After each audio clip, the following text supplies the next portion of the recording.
Giancarlo is demonstrating the use of our newest product to the Firenze color line, and that is natural beeswax.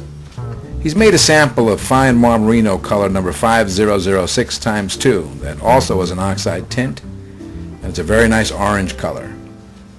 He's saturating a cloth and applying this directly to the polished finish.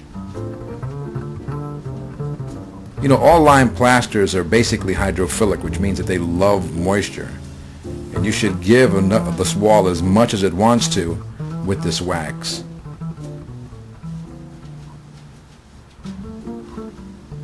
When it's saturated, the excess will sit on the surface of the finish and should be wiped off.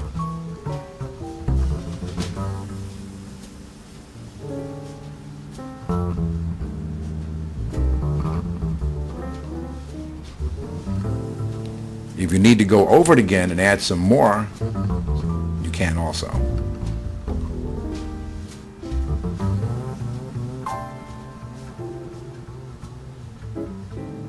He's using a small sample. He's doing a small sample, and so he's using a little cotton rag.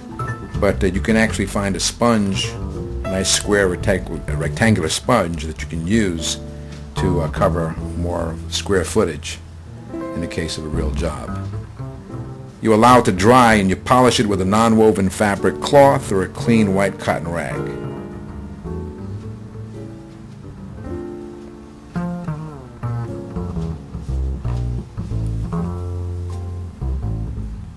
Another word of caution, do not apply on plaster that is not dried sufficiently. It'll still have moisture inside, and you're adding the wax into it, make it a little dull looking. You need to have it completely dried. So I recommend that you do this process usually the next day. You can buff it by hand like we said, or we can use a low-speed buffer, and it looks very, very nice. That's our Firenze Color Natural Beeswax.